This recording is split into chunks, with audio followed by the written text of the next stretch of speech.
Principles of marketing म्हणजेच विपणनाच्या संदर्भातील आपल्या या शृंखलेमध्ये मी अदिती समीर आपल्या सगळ्यांचं स्वागत करते.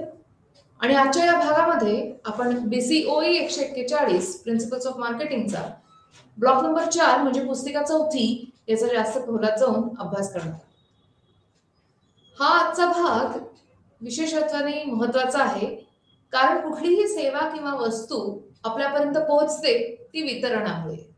आणि आजच्या सगळ्या भागाची संकल्पना किंवा मुख्य उद्देश हा वितरणाबद्दल चर्चा हाच आहे. विपणनातील मिश्रणामध्ये वितरण मिश्रण हेही तितकंच आणि फार महत्वाचं असं मानलं जातं. म्हणजे जे पहिले 4 महत्वाचे मार्केटिंग मिक्स किंवा वितरण मिश्रणाचे घटक आहेत, विपणन मिश्रणाचे घटक आहेत, त्याच्यातला वितरण हा एक फार मोठा घटक आहे असं म्हणायला काहीच हरकत नाही. म्हणजे उत्पादन, त्याच्यानंतर किंमत आणि तिसरा महत्वाचा टप्पा येतो तो असतो वितरणाचा. चला तर मग आजच्या या भागाला सुरुवात करूया. डिस्ट्रीब्युशन म्हणजे वितरणाच्या चर्चेतून. ही पुस्तिका 4 आहे आणि ती आपल्याला सांगते 3 वेगवेगळ्या मोठ्या गोष्टींविषयी जास्त माहिती. आणि ते पहिला म्हणजे वितरण म्हणजे नेमकं काय, ते का महत्वाचं असतं, त्याची कार्य काय असतात, ते कुठल्या पद्धतीने जास्तीत जास्त यशस्वीरित्या आपल्याला अंगीकारता येतं, याच्याबद्दल पहिल्या छोट्याशा धड्यात ही चर्चा केली जाते. दुसरा जो भाग आहे तो जास्त लक्ष पुरवतो विविध मार्गांवर वितरणाच्या, म्हणजे कशा पद्धतीने वितरण घडवून आणता येईल याचे जे वेगवेगळे प्रक्रिया, वेगवेगळे मार्ग म्हणता येईल किंवा रस्ते म्हणता येईल किंवा वेगवेगळ्या पद्धती ज्या आहेत त्या जास्त खोलात जाऊन अभ्यास केलाय त्यांचा या दुसऱ्या छोट्याशा धड्यामध्ये. तिसरा जो धडा आहे तो आहे भौतिक वितरणाचा. अतिशय महत्वाचा धडा आहे. फिजिकल डिस्ट्रीब्युशन ज्याला इंग्लिशमध्ये म्हणतात. कारण कुठल्याही गोष्टीला किंवा वस्तूला किंवा जे कुठलं उत्पादन आहे ते योग्य ग्राहकांपर्यंत योग्य वेळी योग्य ठिकाणी पोहोचवणारी ही जी साखळी आहे तिला भौतिक वितरणाची साथ मिळाली तर निश्चितच संस्थेला यशप्राप्ती ही दूर नसते. चला तर म्हणजे जास्त विचार करूया परत एकदा. आजच्या या पूर्ण पुस्तिकेमध्ये, ही पुस्तिका 4 आहे डिस्ट्रीब्युशनची, आणि या पूर्ण पुस्तिकेमध्ये आपण काय काय विचार करणार आहोत तर व्याख्या, महत्व आणि अर्थ, वितरण ही जी संकल्पना आहे त्याचा आपण जास्त विचार करणार आहोत. त्याच्यानंतर आपण वितरणाचे विविध मार्ग बघणार आहोत, अर्थातच उदाहरणांसकट नेहमीप्रमाणे. त्याच्या पुढे जाऊन आपण बघूया की घाऊक व्यापार आणि किरकोळ व्यापार याच्यामध्ये काय फरक आहे किंवा कशा पद्धतीने याच्या प्रक्रिया या पूर्ण केल्या जातात, काय कार्य यांच्या मागे असतात किंवा या संकल्पनांमध्ये असतात, याचाही आपण आज थोडा विचार करूया निश्चितच. अजून थोडं पुढे जायचं झालं तर कुठला वितरण मार्ग हा सगळ्यात जास्त सुयोग्य असं म्हणता येईल किंवा परिणामकारक असा ठरेल भविष्यामध्ये किंवा आता जर चालू असतील तर त्यांचा परीक्षण करून त्याच्यामध्ये काही बदल घडवून आणायचे असतील तर कुठल्या पद्धतीने ते घडवावे लागतील, असा हा विचार आहे वितरण मार्ग निवडीवर करणारे परिणाम आणि त्यांचे घटक यांचा. आता याच्या पुढे जाऊन जर आपण बघितलं की भौतिक वितरणामध्ये आपण विचार करणार आहोत त्यांची वैशिष्ट्य काय आहेत, कुठल्या पद्धती आहेत भौतिक वितरणाच्या आणि हे का गरजेचं आहे याबद्दलची चर्चा या भागामध्ये निश्चितच केली जाईल. आता जर आपण याचे थोडीशी उद्दिष्ट जी बघितली त्याच्यामध्ये आपण घाऊक व्यापार किंवा किरकोळ व्यापार असं हे सगळं बघितलं किंवा त्याचे शब्द आपण उच्चारले, त्याचा अर्थ आणि महत्व आपण बघूच.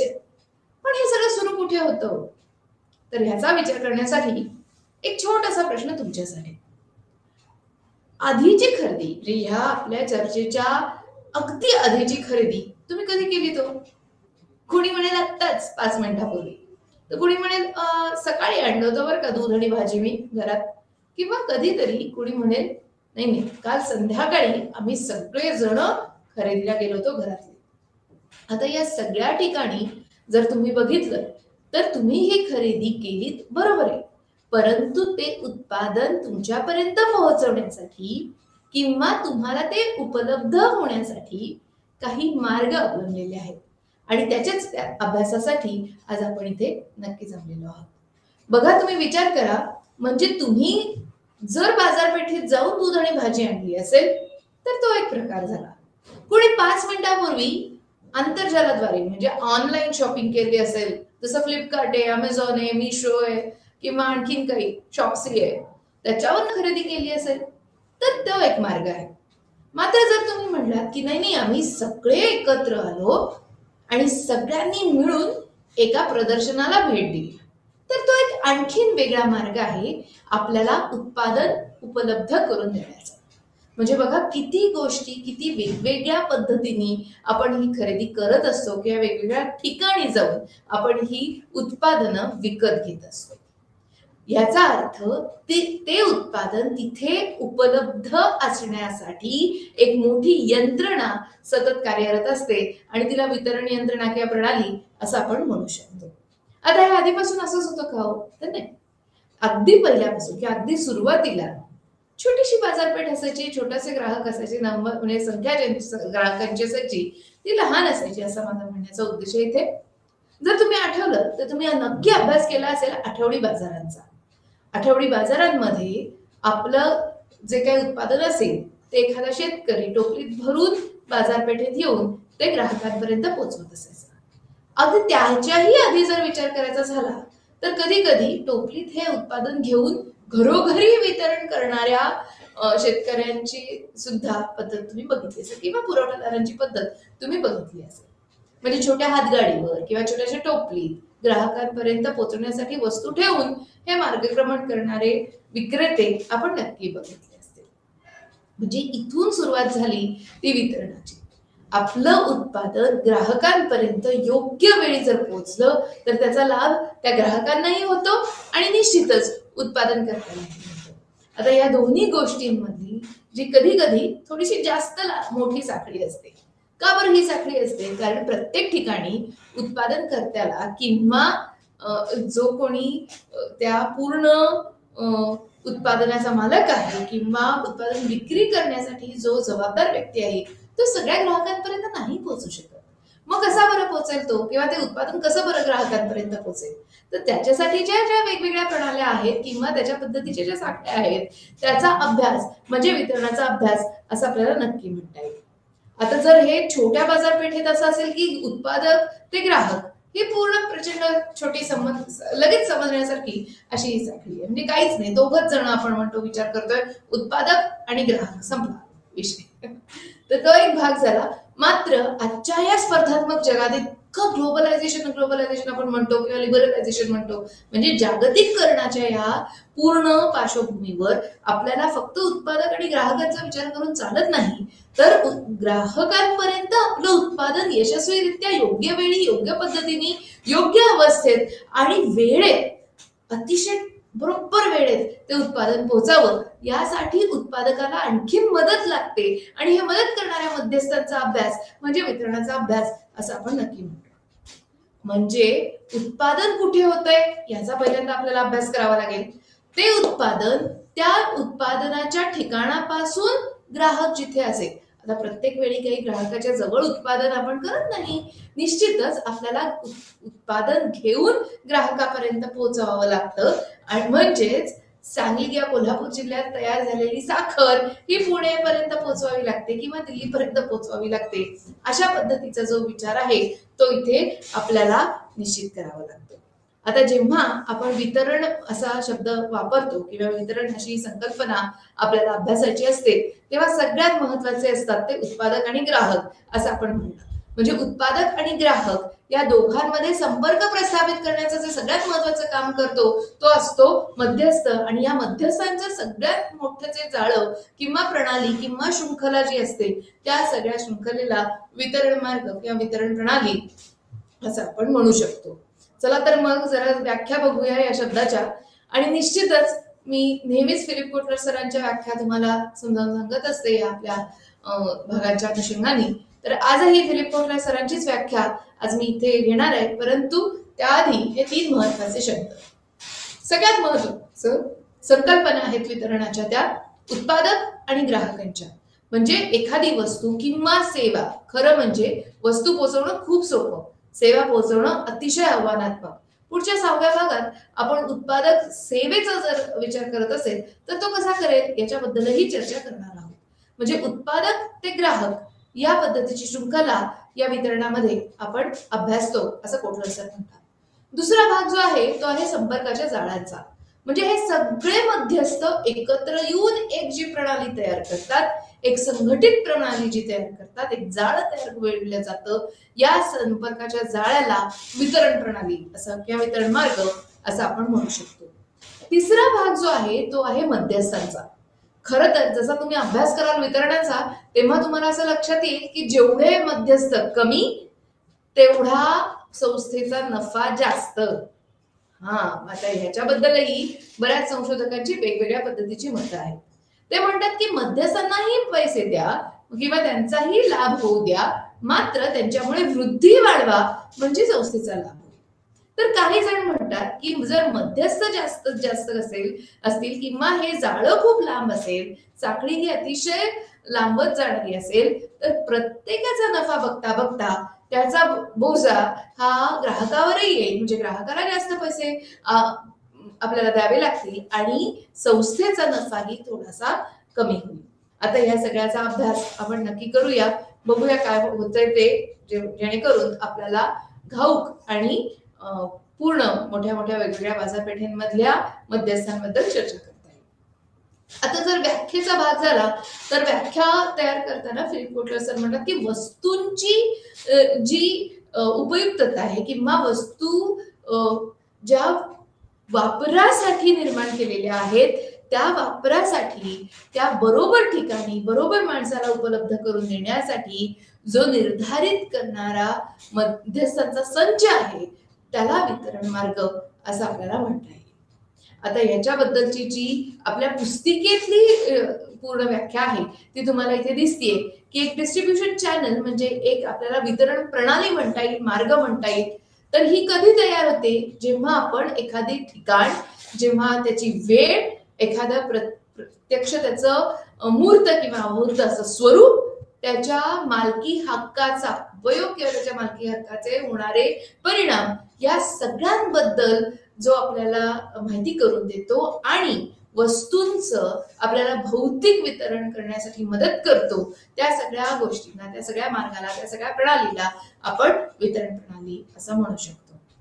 आता निश्चितच याचा भाग असा पुढचा झाला. अर्थात तुम्ही जर अभ्यास केलात तर तुम्हाला अनेक असंख्य अशा वेगवेगळ्या व्याख्या वेगवेगळ्या संशोधकांनी मांडलेल्या दिसतीलच, परंतु अमेरिकन मार्केटिंग असोसिएशन सुद्धा एक फार महत्वाची व्याख्या इथे आपल्या समोर मांडतं आणि ते म्हणतात की उत्पादन संस्थेनी जे आपले घटक किंवा आपले प्रतिनिधी हे या कामाच्या मध्ये लागलेले असतात, जे म्हणजे ते रिप्रेझेंटेटिव्ह असं म्हणू शकतो आपण त्यांना, की ते प्रतिनिधी असतात संस्थेचे.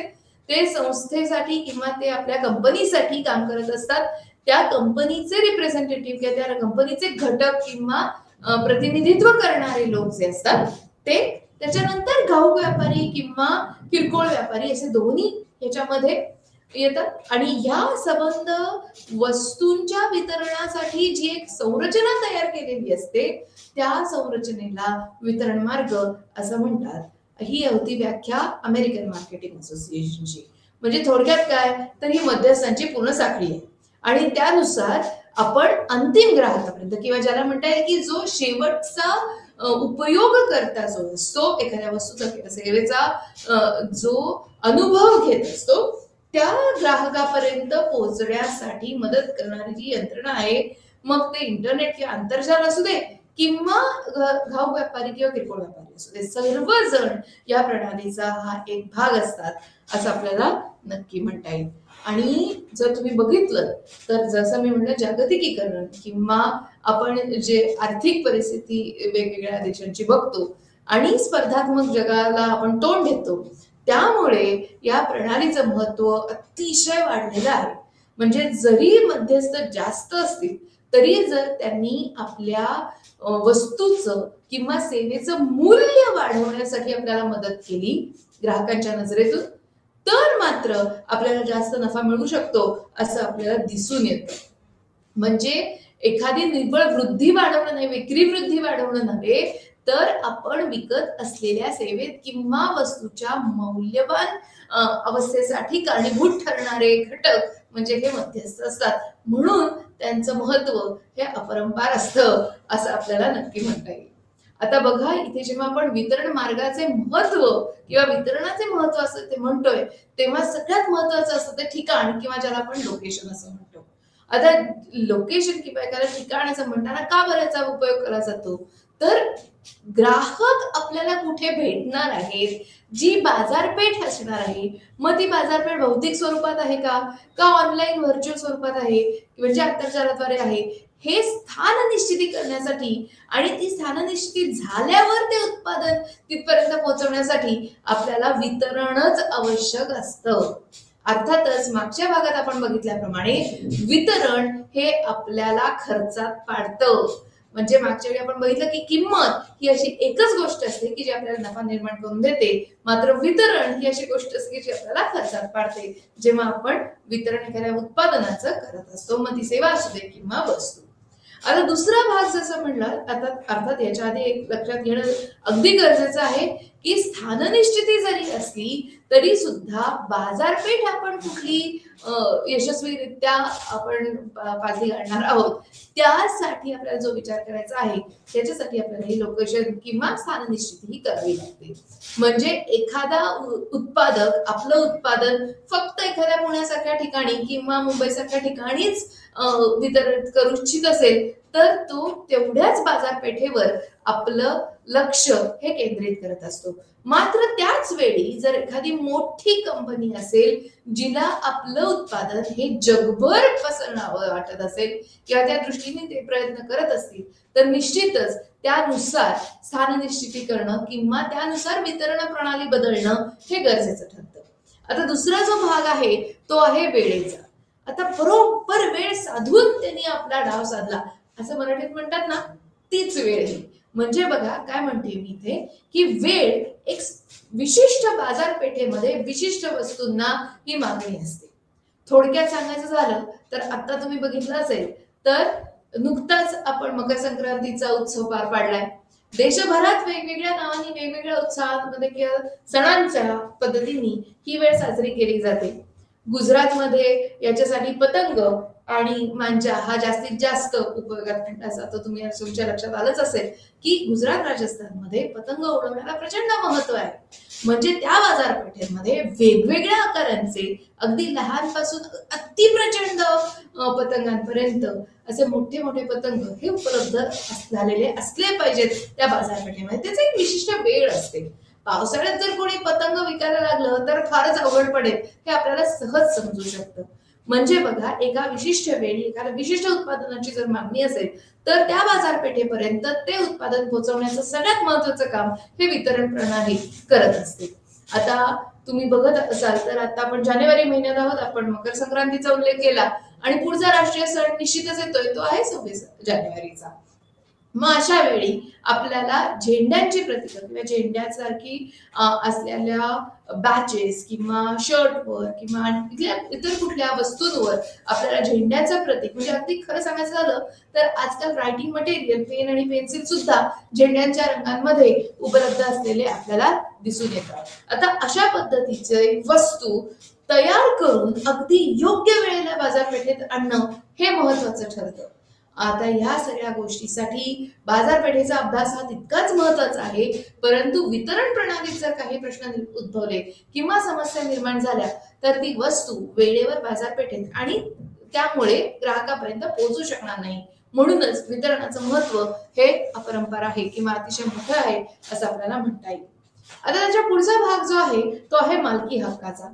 एखादी गोष्ट किंवा ज्याला म्हणता येईल की एखादी वस्तू एका व्यक्तीकडून दुसऱ्या व्यक्तीकडे जाताना आपण त्याचा मालकी हक्क हा दुसऱ्याला देत असतो हे समजून घ्या. सेवेमध्ये हा मालकी हक्क उपलब्ध नसतो. परत परत मी समजावून सांगते, बघा लक्ष द्या, कारण सेवा किंवा सेवा विपणन हे अतिशय महत्वाचं वेगळ्या पद्धतीचं विपणन आहे आणि तिथे कुठलाही मालकी हक्क प्रस्थापित होत नाही, ज्याला इंग्लिशमध्ये म्हणतात title of that particular service. आता जिथे आपण वस्तू विकत असतो तिथे मात्र मालकी हक्क हा हस्तांतरित केला जातो एका व्यक्तीकडून तो दुसऱ्या व्यक्तीकडे आपोआप जातो जेव्हा ती वस्तू किंवा जागा ही विकली जाते. आता ह्यामध्ये जर आपण सगळ्यात महत्वाचा भाग म्हणलं तर त्या स्वामित्वामुळे किंवा त्या मालकी हक्कामुळे एखाद्या वस्तूचं हस्तांतरण हे सोपं जातं. मात्र त्या वस्तूमध्ये काही खराबी निर्माण झाली किंवा त्याच्यामध्ये काही समस्या उद्भवल्या वापरण्यासाठी, तर निश्चितच ती वस्तू ही परत विकली जाऊ शकते किंवा विकत घेण्याच्या वेळी ती आपण किंवा विकत घेतल्या अगदी नंतर ती आपण परतही करू शकतो किंवा बदलून घेऊ शकतो. आता हे सगळं शक्य आहे फक्त वितरणामुळे. आता याचा पुढचा भाग बघायचा झाला तर तो आहे संग्रहण कार्याचा किंवा संचयनाचा. आता संचयन म्हणणं म्हणजे कुठली तरी वस्तू साठवून ठेवणं हे आलंच. आता हा भाग जो आहे तो मागणी जी असते वस्तूंना त्याच्यावर अवलंबून असते. म्हणजे समजा आपल्या संशोधनाद्वारे आपल्याला असं समजलं की पुढच्या एका महिन्यात अमुक एका वस्तूला फार मोठ्या प्रमाणावर मागणी निर्माण होणार आहे, तर याचा अभ्यास करून ती विक्री होईपर्यंत जर आपल्याला त्या वस्तूची संचयन किंवा साठवण नीट पद्धतीने करून ठेवायची असेल त्या उत्पादनाची, तर त्याच्यासाठी वितरणाचे ते मध्यस्थ हे खूप मोठी मदत करतात आणि त्याच्यासाठी वेगवेगळी वेअर हाऊसेस म्हणजे गोदामं ही आपल्याला उपलब्ध करून दिली जातात. म्हणजेच संचयनाचं काम किंवा संग्रहणाचं काम जे असतं ते फार व्यवस्थितरित्या किंवा अतिशय चोखरित्या हे वितरणातील मध्यस्थ हे करत असतात. आता ह्याच्या पुढचा भाग जो आहे तो आहे सान्निध्याचा. सान्निध्य म्हणजे जवळ असणे. आता जसं मगाशी म्हणलं की प्रत्येक वेळी ग्राहक हा उत्पादकाच्या जवळ असेलच असं नाही. म्हणजे ग्राहक वेगळ्या ठिकाणी जर असेल, वेगळ्या भौगोलिक स्थानी जर असेल, तर उत्पादक आणि ग्राहक यांच्यामधला जो दुवा आहे किंवा त्यांच्यामध्ये जे सान्निध्य निर्माण करण्याची गरज आहे ते सान्निध्य घडवून आणण्याचं काम हे वितरणातील मध्यस्थ हे करत असतात किंवा वितरण मार्ग हे आपल्याला समजावून सांगत असतात. म्हणजे एखादी अत्यंत आवश्यक तातडीची वस्तू अति जलद पद्धतीने एका ठिकाणून दुसऱ्या पद्धतीकडे पोहोचवण्यालाही तितकंच महत्व आहे जितकं एक अतिशय मौल्यवान वस्तू मात्र जरा उशिरा आली तरी चालेल अशा पद्धतीची वस्तू ही ग्राहकापर्यंत अतिशय सुरक्षितरित्या पोहोचवली पाहिजे. म्हणजे त्याच्याबद्दलची जी जाणीव आहे, जी माहिती आहे ती ग्राहकांपर्यंत पोहोचवणं इथे आपण गृहीत धरतो किंवा आपण त्याच्याबद्दलचा विचार नक्की करत असतो. आता त्याच्या पुढे जाऊन विचार करायचा झाला तर आपल्याला बोलावं लागेल ते सातत्याविषयी. आता पुरवठा हा आपल्याला नियोजित करावा लागतो किंवा त्याचं नियंत्रण आणि नियोजन हे दोन्ही करावं लागतं. आता ग्राहकांच्या वस्तूंचा सारखा पुरवठा होईल का? तर नाही. तर काही ठिकाणी तो पुरवठा जर खंडित झाला तर अखंडित सेवेसाठी किंवा वस्तूच्या अखंडित उपलब्धतेसाठी वितरणाचे मार्ग हे आपल्याला निश्चितच उपयोगी पडत असतात. आता संप्रेषणाचा जो भाग आहे तो आहे कम्युनिकेशनचा. आपले मध्यस्थ, आता जर तुम्ही बघितलं असेल, तुम्ही कधी विमा खरेदी केलाय का? हा, म्हणजे आरोग्य विमा असू दे किंवा प्रवासी विमा असू दे किंवा आणखीन आपल्या वस्तूंचा असू दे किंवा घराचा असू दे, मोटार गाडीचा असू दे किंवा आपण ज्याला म्हणतो टू व्हीलरचा असू दे, मोबाईलचा. आजकाल तर आपल्याला मोबाईल आणि कॉम्प्युटरचा किंवा लॅपटॉपचा सुद्धा विमा उतरवता येतो. तर विमा उतरवताना काय करतात बरं? आपण डायरेक्ट कंपनीत जातो का विमा उतरवायला?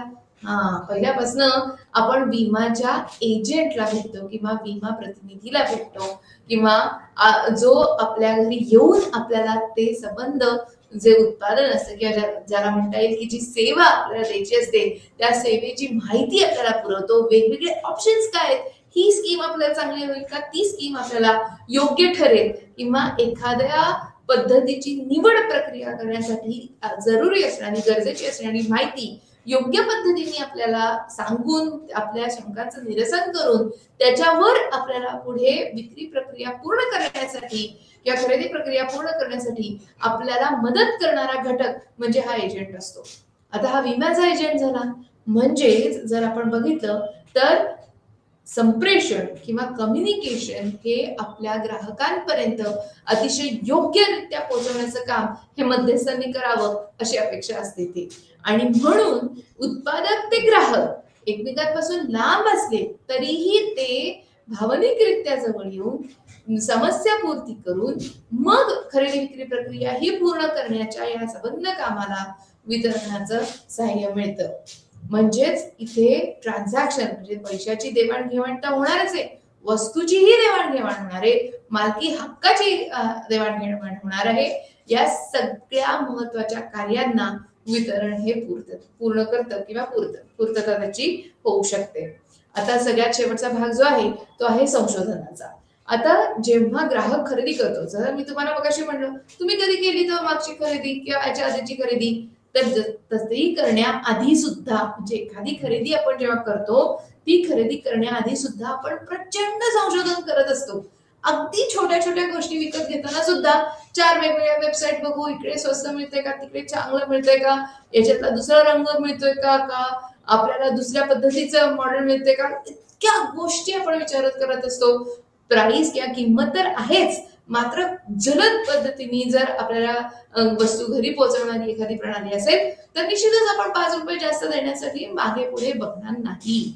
अशा पद्धतीचं जे संशोधन असतं ते संशोधन आपल्याला पूर्ण करावं लागतं आणि त्याच्यानंतर आपण हा खरेदी विक्रीचा निर्णय घेत असतो. तर त्यामध्येही आपल्याला वितरणाचे मध्यस्थ जे असतात ते मदत करत असतात असं आपल्याला नक्की म्हणता येईल. म्हणजे या सगळ्यातनं जर तुम्ही बघितलं तर कितीतरी रोजगार उत्पन्न होतो वितरणाच्या मध्यस्थीमुळे किंवा वितरणाच्या विविध मार्गांमुळे. आणि सगळ्यात महत्वाचं याच्यातून मिळतं ते आहे ग्राहक समाधान किंवा ग्राहक संतुष्टी.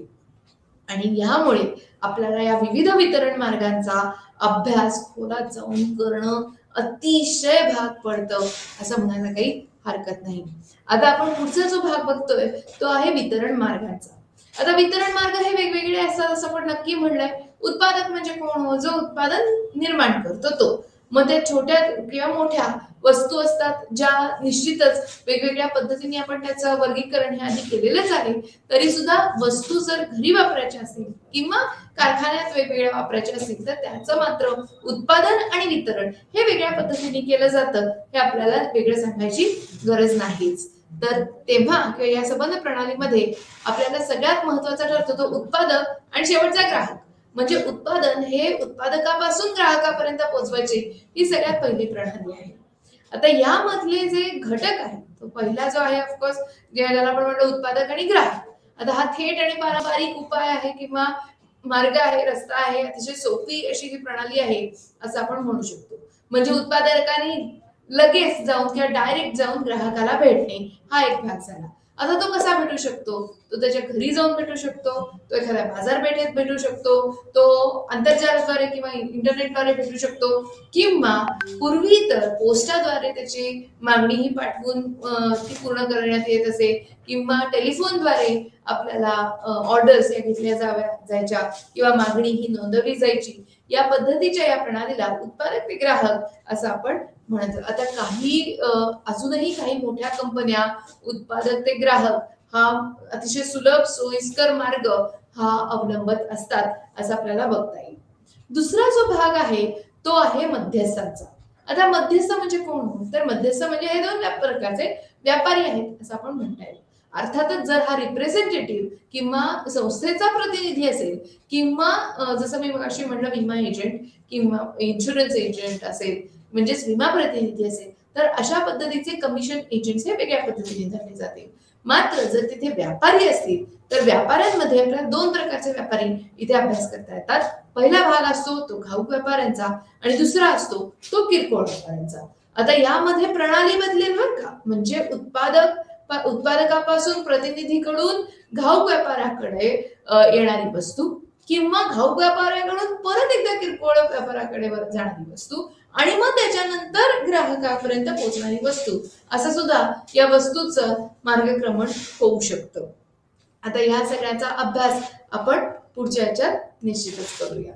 आता वेगवेगळे जे मार्ग आहेत वितरणाचे ते काय बरं आहेत याचा जर आपण थोडासा विचार करायचा झाला तर तुम्हाला असं दिसून येईल की सगळ्यात पहिला जो मार्ग आहे तो आहे उत्पादक ते ग्राहक असा. म्हणजेच डायरेक्ट उत्पादन म्हणजे प्रोडक्शन ते कस्टमर, ज्याला इथे 0 पातळी किंवा 0 लेवल चॅनल असंही म्हणतात.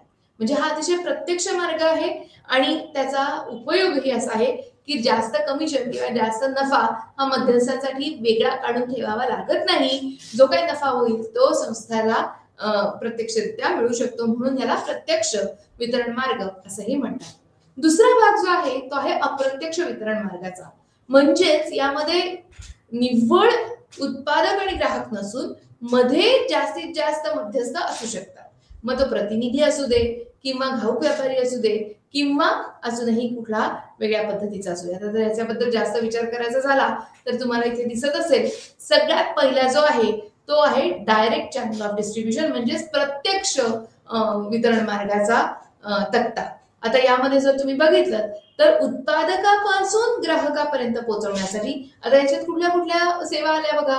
ट्रॅव्हलिंग आला, म्हणजे ट्रॅव्हलिंग सेल्समॅन आला, किंवा रिटेल आहे, किंवा अजून मेल ऑर्डर आहे. म्हणजे या पद्धतीने जर एखाद्या विशिष्ट मार्गाने आपल्याला मागणी ही नोंदवली जात असेल तर उत्पादकापासून ते ग्राहकापर्यंत हे डायरेक्ट किंवा प्रत्यक्षरित्या याचा वस्तूचं मार्गक्रमण हे घडवून आणता येतं.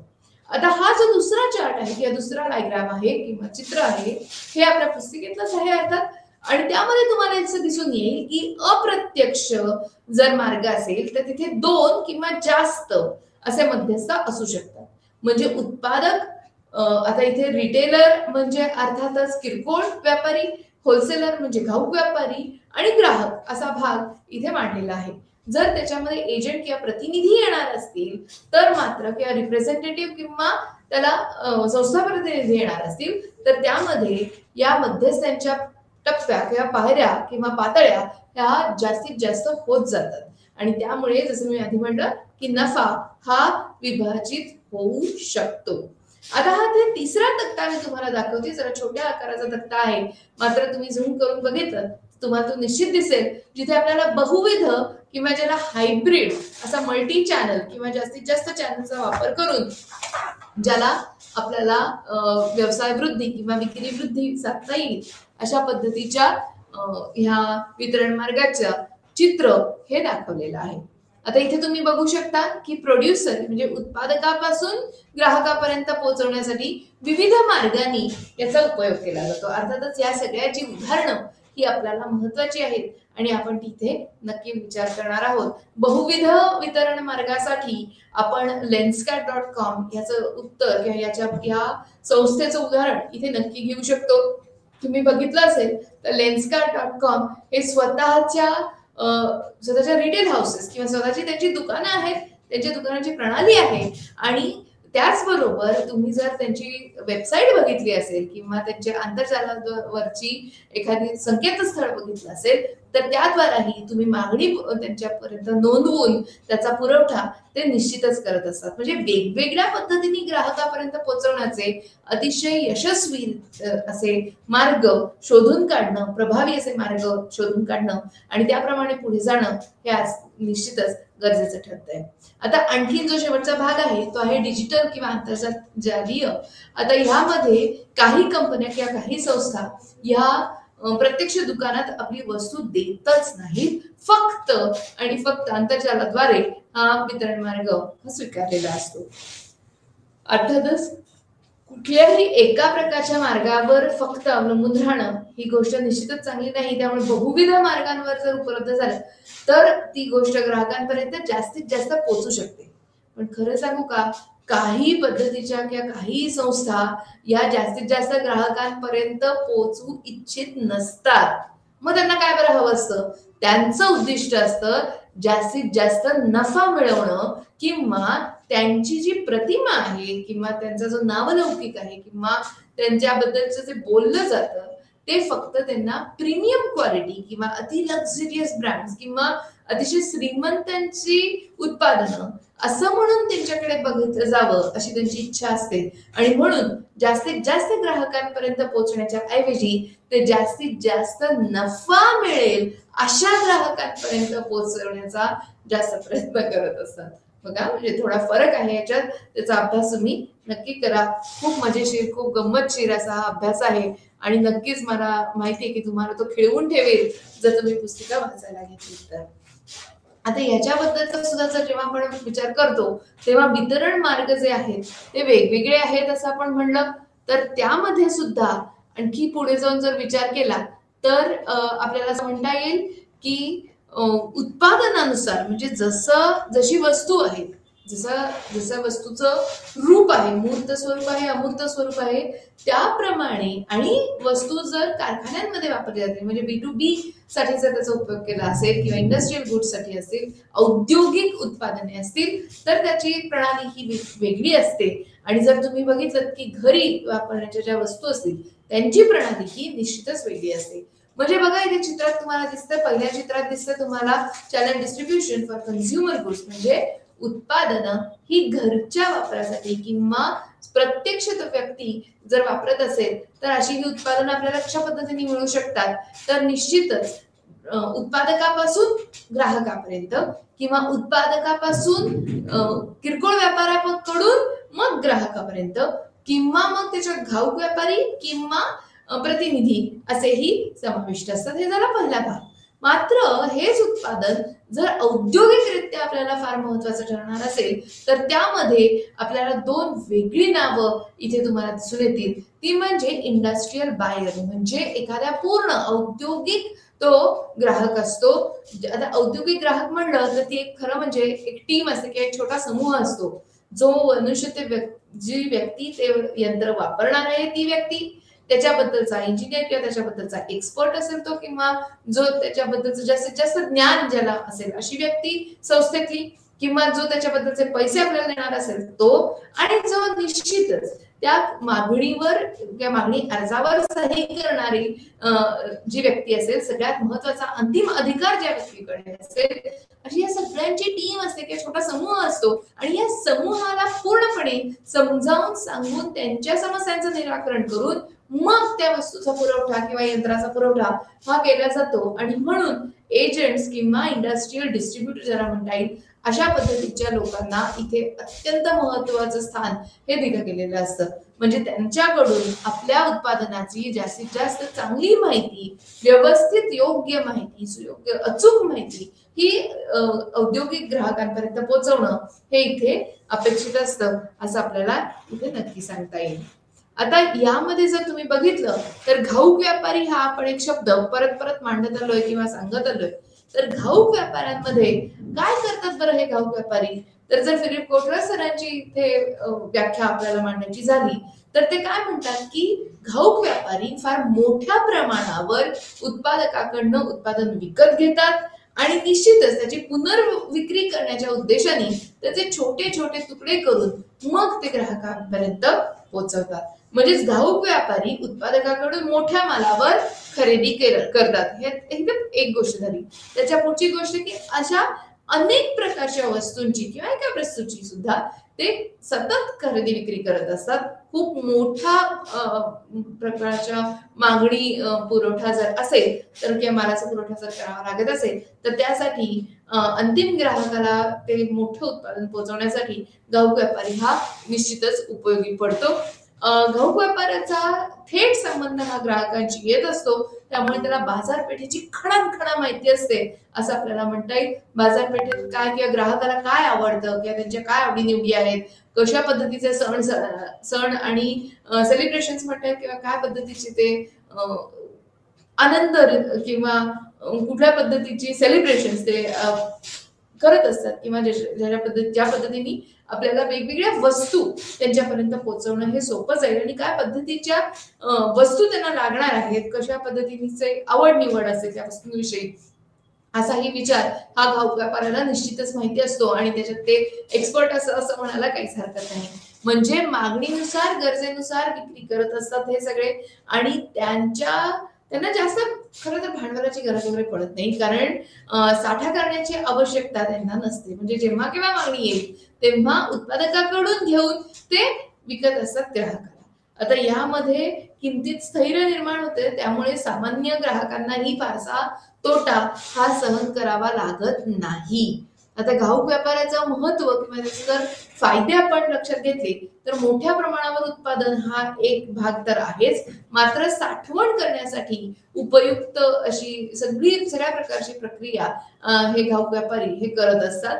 बाजारपेठेची खडानखडा माहिती जसं आपण म्हणलं तशी त्यांना असते. त्यांच्यामुळे किमतीत ही स्थिरता येते किंवा किमती या स्टेबल राहतात असं म्हणता येईल. आणि मालावर अजून प्रक्रिया करून त्याच्यामध्ये काही व्हॅल्यू एडिशन म्हणजे त्याचं मूल्य परिवर्तन किंवा प्रवर्धन करणे या भागाला या प्रक्रियेला घाऊक व्यापारी हा जास्त उपयुक्त ठरतो. आता आणखीन एक भाग बघायचा झाला तर काही ठिकाणी उधारी ही दिली जाते आणि घाऊक व्यापारी किरकोळ व्यापाऱ्यांना उधारीवर माल विकत असतात. मात्र ही करत असताना सुद्धा त्यांना सूट हे थोडीशी किंवा सवलत ही दिली जाते जेणेकरून विक्री जास्त होईल आणि जास्त भांडवलाचीही गरज किरकोळ व्यापाऱ्यांना पडणार नाही. आता अशा सगळ्या गोष्टींचा भाग जर आपण ग्राहकांच्या दृष्टीतनं बघितला की मग ग्राहकांना याचा काय उपयोग, का बरं त्यांनी अशा पद्धतीचा प्रणालीतून जावं असा जर विचार केला तर योग्य किमतीमध्ये योग्य वस्तू योग्य ठिकाणी हे ग्राहकांना उपलब्ध होते. आता जर आपण बघितलं तर निव्वळ योग्य ठिकाणी आणि योग्य वेळी असं नाही. जसं आपण मकर संक्रांती आणि पतंग याचं उदाहरण घेतलं तसं दुसरं कुठलाही तुम्ही घेऊ शकता. छोट्या छोट्या गोष्टी असतात, मात्र बरोबर वेळेला ती गोष्ट मिळणं हे महत्वाचं असतं. म्हणूनच वस्तूंचा नियमित पुरवठा करण्याचं काम हे आपल्याला घाऊक व्यापारी हे करताना दिसतात आणि त्यांना आवडेल अशा पद्धतीचं उत्पादन केलेलं असतं ते ग्राहकांपर्यंत पोहोचवण्याचं काम हे घाऊक व्यापारी करतात आणि म्हणून अतिशय मोठं काम आपल्याला घडून आलेलं दिसून येतं. दुसरा शब्द आपण काय वापरत आलोय तो आहे किरकोळ व्यापाऱ्यांचा. आता किरकोळ व्यापारी असं जर आपण म्हणलं तर त्याचा अर्थ म्हणजे काय हो, तर ग्राहकांना जी गरज असेल, ग्राहकांना ज्या वस्तूची गरज असेल, ते जी मागणी त्यांनी नोंदवलेली असेल त्या प्रमाणात किंवा छोट्या प्रमाणात सोयीच्या ठिकाणी जाऊन विक्री करण्याची पद्धत म्हणजे किरकोळ व्यापार. म्हणजे आपल्याला जी छोटी छोटी दुकानं दिसतात आजूबाजूची ती किरकोळ व्यापाऱ्यांमध्ये ही मोडली जातात. आता जर याच्या बद्दलची जास्त चर्चा करायची झाली तर अंतिम ग्राहक हा आपल्या वस्तूंमध्ये असलेले उपलब्ध पर्याय हे किरकोळ व्यापाऱ्यांमुळे शोधून काढू शकतो. म्हणजे टूथपेस्ट घ्यायला गेलेला माणूस किंवा मीठ हे विकत घ्यायला गेलेला माणूस आपल्याला काय काय पर्याय आहेत ते किरकोळ व्यापाऱ्याला पटकन विचारू शकतात आणि ते हवं ते उत्पादन आपल्याला तिथे मिळू शकतं. म्हणजे 4 वेगवेगळ्या कंपन्यांची मिठाची पाकिट ही किरकोळ व्यापाराकडे उपलब्ध असू शकतात आणि त्यामुळे ग्राहकांचा फायदा हा निश्चितच फार मोठ्या प्रमाणावर होत असतो. आता ग्राहकांच्या मागणीनुसार आणि गरजेनुसार ही विक्री केली जाते. त्यामुळे सगळ्यांसाठी म्हणजे तुम्ही जर बघितलं तर श्रीमंतांसाठी असू दे, शेतकऱ्यांसाठी असू दे, कष्टकऱ्यांसाठी असू दे किंवा अगदी शाळेतल्या स्टेशनरीच्या छोट्याशा दुकानापर्यंत असू दे, असे सगळे वेगवेगळे ग्राहक आपल्याला किरकोळ व्यापाऱ्यांचे ग्राहक असलेले दिसून येतात. आणि रोजच्या आयुष्यात आपल्याला ज्या गरजा असतात पडतात त्यांना पूर्ण करण्यासाठी किंवा त्यांची पूर्तता करण्यासाठी त्या गरजा भागवण्यासाठी आपल्याला किरकोळ व्यापारी हे उपयोगी पडत असतात. आता जेव्हा आपण असं सगळं बोलतोय त्यांच्याबद्दल तेव्हा ग्राहकांच्या दृष्टिकोनातून जर बघायचं झालं तर निव्वळ पर्याय उपलब्ध असतात असं नव्हे, तर वस्तूंच्या गुणवत्तेबद्दलही आपल्याला तिथे वार्तालाप हा निश्चित करता येतो. खर्चात बचत करता येते, श्रमात बचत होते, कारण जवळच आपल्या उपलब्ध असतात ही छोटी छोटी दुकानं जिथे आपल्याला भरपूर पर्याय उपलब्ध असतो. म्हणजे जवळचं ठिकाण असतं, किंमत कमी शोधून काढता येते, खर्चात बचत होते, कधी कधी उधारी सुद्धा मिळू शकते, गरजेनुसार उपलब्ध असलेल्या वस्तू आपल्याला तिथे बघता येतात, आपल्याला निवडीला भरपूर वाव इथे मिळू शकतो. आणि या सगळ्या गोष्टींचा विचार केल्यावर आपल्या लक्षात येतं आपल्याला जास्त साठवण करून ठेवण्याची एखाद्या वस्तूची गरज पडत नाही ती या किरकोळ व्यापाऱ्यांमुळे. म्हणजे खूप 2-3 किलो मीठ आणून ठेवलंय, 3-4 किलो मीठ घरात आणून ठेवलंय असं आपण करत नाही. छोटस एक पाकिट आपण घेऊन येतो, संपलं की परत जवळच्या दुकानात ते मिळणारे, त्याचा नियमित पुरवठा होणारे याची आपल्याला खात्री असते ती या किरकोळ व्यापाऱ्यांमुळेच. आता जेव्हा आपण या सगळ्या गोष्टींचा विचार करतोय तेव्हा एक गोष्ट लक्षात घेणं गरजेचं आहे की ह्या सगळ्यातली कुठली पद्धत ही आपल्या उत्पादकाला योग्य वाटेल त्याप्रमाणे हा मार्ग किंवा ही पद्धत ही बदलणार असते हे निश्चितच आहे. मग हे मार्ग ठरवताना कुठले कुठले बरं घटक महत्वाचे ठरतात त्याची चर्चा आपण आता इथे करूया. म्हणजे बाजारपेठ कुठल्या प्रकारची बाजारपेठ आहे, त्याचे कॅरेक्टरिस्टिक्स म्हणजे त्याचे गुणधर्म काय आहेत त्या बाजारपेठेचे, त्या बाजारपेठेची रचना काय आहे, कुठल्या प्रकारची आहे, ती अतिशय स्पर्धात्मक आहे का स्पर्धाच नाहीये, एखादाच प्लेयर किंवा खेळाडू किंवा एखादी संस्था तिथे कार्यरत आहे का, स्पर्धक अतिशय कसलेले असून त्यांचे डावपेचही फार मोठे आणि दमदार आहेत. या सगळ्याचा विचार केला आणि करावा लागतोच तो अर्थात. त्या विचार केल्यानंतरच आपण हा वितरणाचा मार्ग हा निश्चित करू शकतो. मग त्या वितरण मार्गांमध्ये आपल्याला बदल कधी करता येतो, जेव्हा ग्राहक संख्येत बदल होतो किंवा विक्री पातळीत बदल होतो किंवा एकाच ठिकाणी जर अनेक ग्राहक येत असतील. म्हणजे बघा, तुम्हाला माहिती असेल तर उत्तर प्रदेशमध्ये सोनपूर नावाचं एक ठिकाण आहे जिथे खूप मोठा जनावरांच्या विक्रीचा मेळा भरतो. आता अशा पद्धतीने आणि सगळ्यात महत्वाची गंमत माहितीये, या ठिकाणी सगळ्यात मोठा हत्तींचा बाजार आहे. आता हे सगळं आपल्याला कसं कळेल, तर जेव्हा तुम्ही याचा अभ्यास कराल तेव्हा असं लक्षात येईल की एकाच ठिकाणी ग्राहकांची उपलब्धता निर्माण करून देण्यासाठी या छोट्या छोट्या बाजारपेठा किंवा या छोट्या छोट्या जत्रा या सुद्धा कार्यरत असतात. म्हणजे मागणीचा जो आवाका असतो त्या किंवा त्या खरेदीचा जो परचेस ऑर्डर जी असते त्याचा जो पूर्ण आवाका आहे, त्याची व्याप्ती जी आहे त्याच्यानुसार सुद्धा आपल्याला वितरणाचा हा मार्ग ठरवावा लागतो. आणखी याचा जर विचार केला तर आपण उत्पादनाचा विचार केला, म्हणजे कशा पद्धतीचं आपली वस्तू आहे, खूप जड वस्तू आहे का, तिला लागणारी जी टेक्नॉलॉजी किंवा तंत्रज्ञान आहे ते खूप क्लिष्ट आहे का, त्यामुळे जर ते क्लिष्ट असेल तर ते समजावून सांगण्यासाठी आपल्याला एक माणूस तिथे निश्चितच पाठवावा लागतो. आणि यामुळे हे वितरणाचे मार्ग हे बदलत असतात. सेवा आणि वस्तू यामध्ये निश्चितच वितरण मार्ग बदलतो. जीवनचक्र त्या वस्तूचं, म्हणजे मागच्या आपण भागात एका तिसऱ्या भागात आपण हे बघितलं की जीवनचक्र वेगवेगळं असू शकतं वस्तूंचं, आणि म्हणून त्याच्या पातळीनुसारही वितरणाचे मार्ग हे ठरवावे लागतात. जसं इंट्रोडक्शन किंवा अतिशय पहिल्या अवस्थेत असलेल्या वस्तूला जास्त गरज असते ही त्याच्याबद्दल चर्चा करण्याची, त्याच्याबद्दलची जाणीव निर्माण करून देण्याची. मात्र हीच वस्तू जर मॅच्युरिटी स्टेजमध्ये किंवा एका स्थिर स्थावर पद्धतीने बाजारात उपलब्ध असेल तर ती माहिती असते वस्तू सगळ्यांना, त्याबद्दलचं ग्राहक जागृती करण्याची काहीही गरज नसते. आणि म्हणून जीवनचक्राच्या पातळीनुसार वितरणाचे मार्ग हे ठरवले जातात आणि ते बदलतातही. आता याच्या पुढचा भाग जो आहे तो आहे संस्थेचा, म्हणजे संस्थेचे जे स्वतःचे रिसोर्सेस किंवा संसाधनं ज्याला आपण म्हणतो ती जर बघायला गेलं तर ती कशी आहे, त्यांची आर्थिक परिस्थिती कशी आहे, किती पैसे ते विपणनावर खर्च करणार आहेत, त्यांची धोरणं विपणनाची कशी आहेत. म्हणजे तुम्हाला माहिती असेल तर शाहरुख खान आज भारतातला सर्वात जास्त जाहिराती करणारा नट असं म्हटलं जातं. अर्थातच त्याच्याबद्दल घेतले जाणारे पैसे अतिशय मोठे असणार आहेत. परंतु अशा एखाद्या मोठ्या सेलिब्रिटीला जर आपल्याला आपला ब्रँड किंवा आपली वस्तू विकण्यासाठी प्रवृत्त करायचं असेल किंवा त्यांना त्याच्याबद्दल हायर करायचं असेल तर निश्चितच आपल्याला त्याच्यासाठी खूप मोठ्या पैशांची तरतूद ही करून ठेवावी लागते. आणि हे शक्य आहे का हो आपल्या संस्थेला, हे ठरतं त्यांच्या आर्थिक परिस्थितीनुसार आणि विपणनाच्या धोरणानुसार. त्यानुसार वितरणाचे मार्ग हे निश्चित बदलता येतात. विक्री पश्चात जर सेवेची गरज पडणार असेल किंवा गरज पडत असेल किंवा ती गरजच असेल, महत्वाची असेल ही संबंध सेवा, तर त्याबद्दलही विचार आपल्याला हा करावा लागतो. वितरणाचा खर्च किती होतोय, किती एजंट्सना, किती मध्यस्थांना किती नफा, किती टक्के नफा, किती रुपये नफा द्यावा लागणार आहे किंवा किती हिस्सा त्याचा द्यावा लागणार आहे, याच्याबद्दलची ही चर्चा आपल्याला आधी करावी लागते. भविष्यात काय नफा होऊ शकतो याचा विचार करून त्याबद्दल संशोधन करून मग अनुभव आणि कौशल्यानुसार वितरण मार्ग ठरवणं हे सर्वात युक्त असं आपण म्हणू शकतो इथे. आता यामध्ये जर तुम्ही बघितलं तर महत्वाचं सगळ्यात रोल किंवा ज्याचं महत्वाचं कार्य आहे तो आहे मध्यस्थ. म्हणजे काय बरं मध्यस्थांची गरज पडते आपल्याला, तर युटिलिटी म्हणजे त्या एखाद्या वस्तूची उपयुक्तता जी असते ती वाढते मध्यस्थांमुळे. कशा पद्धतीने आपण एखाद्या वस्तूचा किंवा सेवेचा उपयोग करून घेऊ शकतो याचं जास्तीत जास्त ज्ञान किंवा जाणीव ही आपल्याला मध्यस्थांमुळे होते.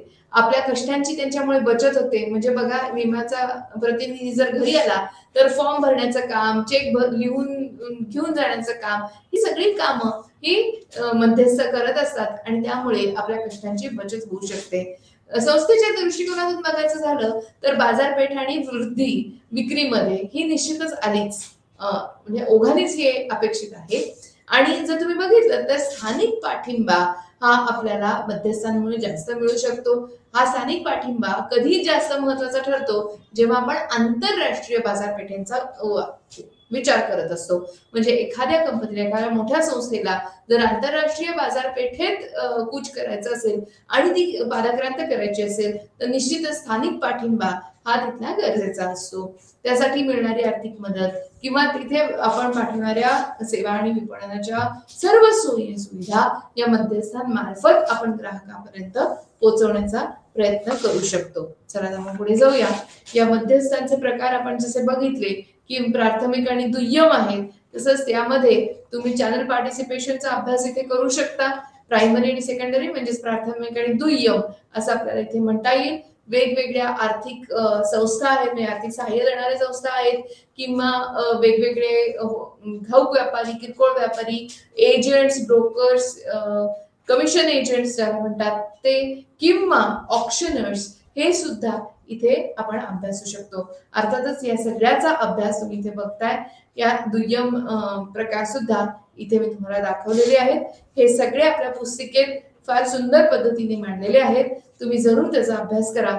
आपण पुढचा थोडासा भाग इथे चर्चेला घेऊया. वेळेच्या कमतरतेमुळे आपण इथे आता भौतिक वितरणाबद्दल एक 5 मिनिटं शेवटची निश्चित चर्चा करणं हे गरजेचं आहे.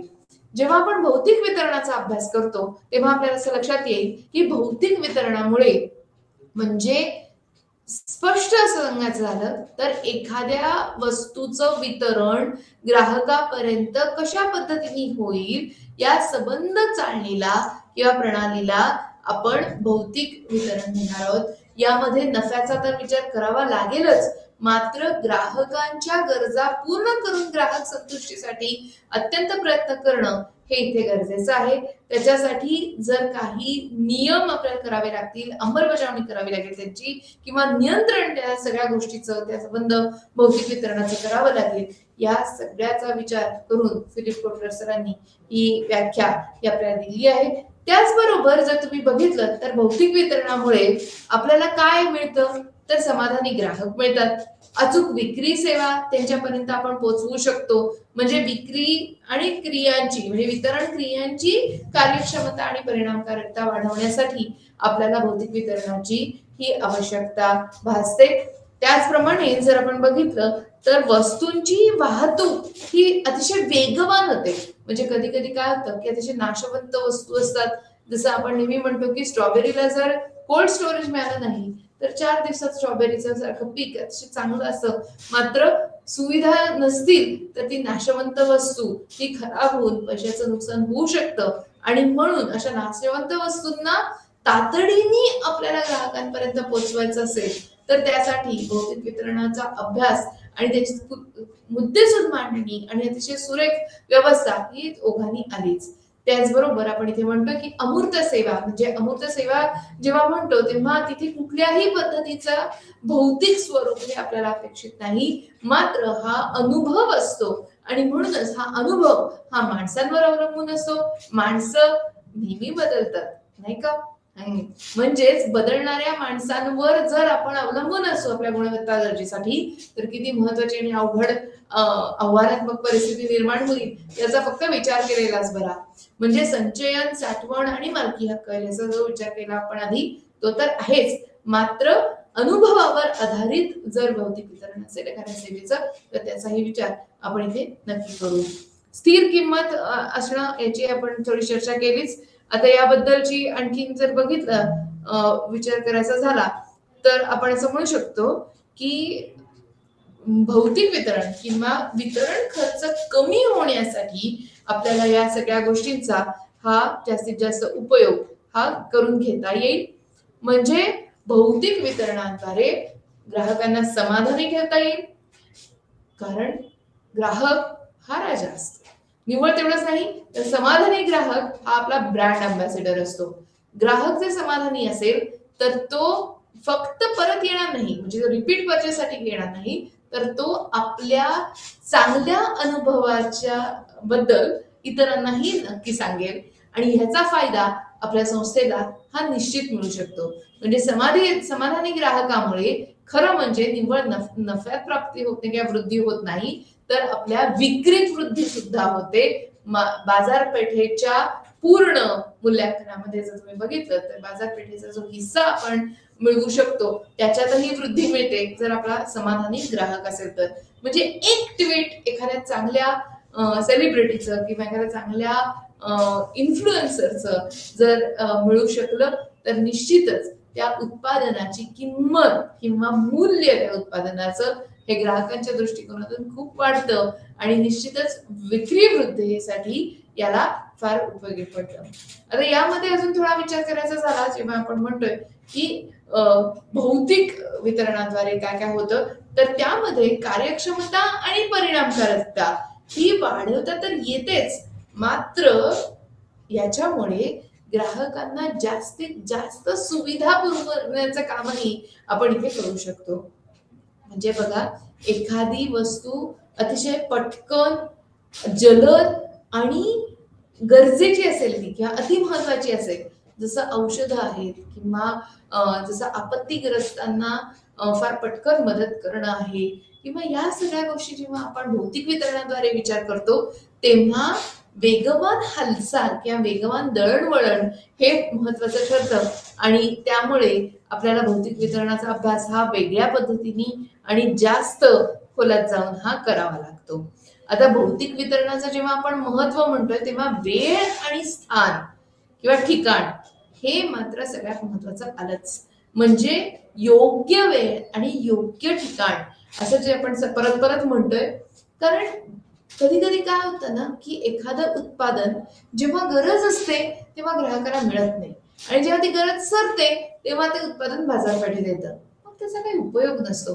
त्यामुळे ती योग्य वेळ साधणं हे खूप महत्वाचं ठरतं आणि याच्यासाठी आपल्याला भौतिक वितरणाचा खर्च कमी करून ग्राहकांपर्यंत वस्तू योग्य किमतीला उपलब्ध करून देणं हे अतिशय अतिशय गरजेचं आहे, असं काही म्हणायला हरकत काहीच नाही. आता ह्या सगळ्या गोष्टीसाठी जेव्हा आपण अभ्यास करतोय तेव्हा मला निश्चित खात्री आहे की तुम्ही पूर्ण याचा अभ्यास आपल्या पुस्तिकांमधून करालच. 3 मोठे धडे या पुस्तिकेवर आधारित आहेत आणि ह्याच्यासाठी आपण आधीच्या भागात जेव्हा आपण किंमत बघितली किंवा किमतीबद्दल जास्त विचार केला तेव्हाही आपण असं म्हटलं होतं की जितके वितरणाचे मध्यस्थ वाढतील तेवढी किंमत ही बदलेल, जास्तीत जास्त होईल. किंवा आता जर सोप्या पद्धतीने सांगायचं झालं तर एखाद्या विमा कंपनीचा विमा उतरवताना जर विमा एजंट किंवा विमा प्रतिनिधी घरी येऊन आपल्याला कन्सल्टन्सी किंवा मौलिक सल्ला देत असेल तर निश्चितच त्याचा प्रीमियम किंवा त्याच्याबद्दल जो आपण पैसे भरणार आहोत ते वाढतात. मात्र हेच आपण त्या कंपनीच्या आंतरजालीय संकेतस्थळावर भेट देऊन स्वतःचे स्वतः फॉर्म भरून व्यवस्थित अभ्यास करून जर ती विमा पॉलिसीसाठी किंवा विमा विकत घेण्यासाठी आपण मागणी नोंदवली तर तिथे आपल्याला किंमत कमी पडू शकते. अशा कितीतरी संकेतस्थळांवर आपल्याला अशा पद्धतीची कंपॅरिझन किंवा ज्याला म्हणता येईल तुलना बाजारपेठेतल्या वेगवेगळ्या उत्पादनांची किंवा सेवांची ही घडून आणताना दिसते. कारण यामधून ग्राहकाचा लाभ हा अपेक्षित असतो. जसं पॉलिसी बाजार आहे जिथे वेगवेगळ्या विम्याच्या ऑप्शन्स किंवा पर्यायांना आपल्याला एका ठिकाणी एका चार्टमध्ये बघता येतं आणि आपल्याला जो सुयोग्य असेल, योग्य वाटत असेल, बरोबर फिट असेल तो आपण विमा हा उतरवू शकतो. याच पद्धतीवर किंवा याच धर्तीवर आपल्याला एव्हिएशन म्हणजे हवाई वाहतुकीसाठी सुद्धा मार्ग उपलब्ध असतात. म्हणजे एकाच आपल्या संकेतस्थळांवरच्या भेटीमध्ये आपल्याला विविध विमान कंपन्यांची उपलब्ध असलेले प्रवास भाडी आणि त्याच्याबद्दलची जी उपलब्धता ही तपासून पाहता येते आणि निश्चितच योग्य असेल तो पर्याय आपल्या प्रवासासाठी आपल्याला निवडता येतो. आता या सगळ्या विचाराला तुम्ही निश्चितच अतिशय व्यवस्थित ऐकून घेताय. तरी सुद्धा ही एक शेवटची स्लाइड जिथे आपण order processing, warehousing, inventory किंवा ट्रान्सपोर्ट म्हणजे दळणवळण, इन्फॉर्मेशन मॉनिटरिंग म्हणजे माहितीवर लक्ष देणं आणि संशोधन अशा ह्या पूर्ण सगळ्या गोष्टींबरोबरच आजचा भाग पूर्णपणे 1 तास ऐकून घेतल्याबद्दल मनपूर्वक धन्यवाद. परत भेटू पुढच्या मंगळवारी पुढच्या भागात. तोपर्यंत धन्यवाद.